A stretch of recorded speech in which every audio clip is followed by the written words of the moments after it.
and welcome back to my channel. And so today I have a question. What battle are you trying to fight on your own? Many of us have battles. Some people have battle in the mind. Some people have diseases, sicknesses, battle with family members, lots of battles. It's an ongoing battle. We fight war against the enemy every day. So what is your battle? What battle are you trying to fight? And so what I'm going to do is I'm going to go to 1 Samuel 7 and verse 3 to 14, where it talks about a battle.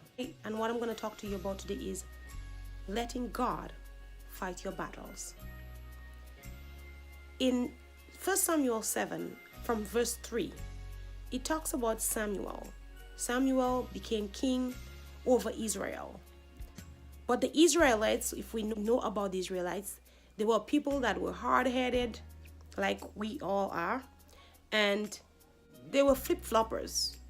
One day they believe in God, the other day they are like, in their own world, they want to do their own thing. Even if they saw the hands of God in their life constantly, yet they complain, yet they did their own thing. And even turn into other gods. And so the Israelites have this new king Samuel, and they're serving other gods. And then there comes a time when the Philistines were coming against the Israelites to fight with the Israelites. So when they heard that the Philistines are coming, guess what? They got afraid. Because the gods that they have that they're serving could not fight the battle for them. And so they were very, very afraid. When we hear of something like that, what comes to mind for me is, where is my fear? What am I so afraid of? When we have a fear in us, what we should be asking is, where is that fear coming from? And what can we do about that fear? Before you can even do anything about your fear, you have to recognize the fear. And so the Israelites recognized that they were afraid. And when they recognized that they were afraid, they had to figure out, okay, what is my opponent like? They had to know who their opponent was. Because if you do not know who your opponent is, you cannot know what weapon to use to fight that opponent. It's just like with the enemy. If you do not know where the enemy is coming from or what his attack is going to be, you're not going to know what verse to use in the Bible to come against the enemy. So the same thing applies here. So here the Israelites are afraid, but they had to recognize their fear, and they had to recognize who the opponent was. After they recognized where the opponent was, then they had to recognize what they were going to do. Where is my strength going to come from within me to help me overcome that fear? Because when we have fear in us, we have to overcome it, or else the fear will take over. And not only take over, but it will cripple us. When fear comes upon us, fear can make us not move, just have us stand in one place. But God can take away that fear. So they had to recognize where their strength comes from. So the Israelites, when they recognized where their strength was coming from, after they've been serving all their old gods, they decide, you know what? These old gods ain't gonna do nothing for me. I better go to the real God, because I know what the real God has done, because they have seen the hands of God in their life. So what did they do? The Israelites cried. They started crying, and they're crying unto the Lord. So when you are in trouble and you're in fear, you can cry unto God, because He will deliver you. Because God hears your prayers both individually and collectively. You can call your brothers to pray for you, because as they fight for you, you'll be delivered from your fears. Now, when they started crying unto God, guess what happens? It says in verse 9, and Samuel took a sucking lion, offered it for a burnt offering holy unto the Lord. And Samuel cried unto the Lord for Israel, and the Lord heard him. And as Samuel is offering up the burnt offering, the Philistines drew near a battle against Israel. But the Lord thundered with a great thunder on the day upon the Philistines, and discomfited them, and they were smitten before Israel. This tells you that all it took was for Samuel to lift up his voice and pray to God.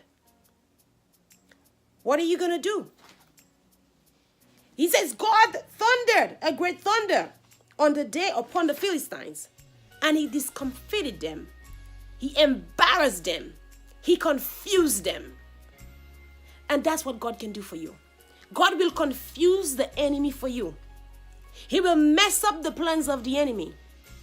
Not only will he mess up the plans of the enemy, he'll put confusion in the enemy's camp. That will prevent the enemy from pursuing you. When there is trouble in the camp, you cannot do anything because you don't know left from right. So your enemy will fall at your feet and you will see them fall. Because in 1 Samuel 19, 20-21 tells you about that. So your enemy will be coming at you. But when you have God in you, you will fight the enemy. You will take down the enemy. Whatever weapon the enemy has, you have a weapon that is stronger than the enemy, which is the word of God. 1 Samuel 19:2, 3, 11, and 12. It says, God will have people bring information to you. He will have people that align with the enemy to bring you information, to come to tell you what is you're in danger of. So when the enemy has something coming up against you, you may think that you are all by yourself and you're saying to yourself, oh my goodness, I don't know what I'm going to do. But guess what?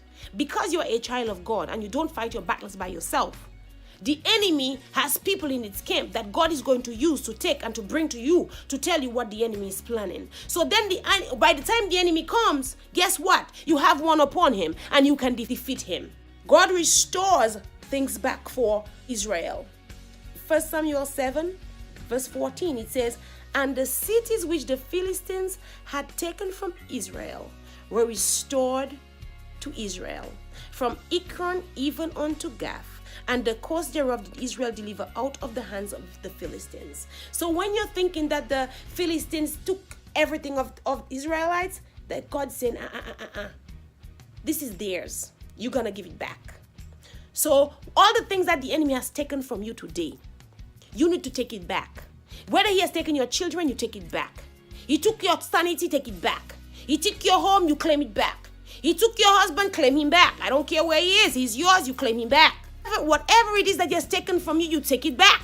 You go to God in prayer and you ask him for what it is that is yours, because he said he will put confusion. He said that he will discomfit the enemy. Where is your battle at? Your battle is not yours, but the battle is the Lord's. So keep on fighting, keep on pushing. Whatever it is that you're going through, that you may be thinking, I cannot do it on my own. I am scared. I cannot continue to fight the enemy. Let me tell you, the enemy can never win. When God is on your side, the enemy can never win, because the battle is not yours, but it's the Lord's.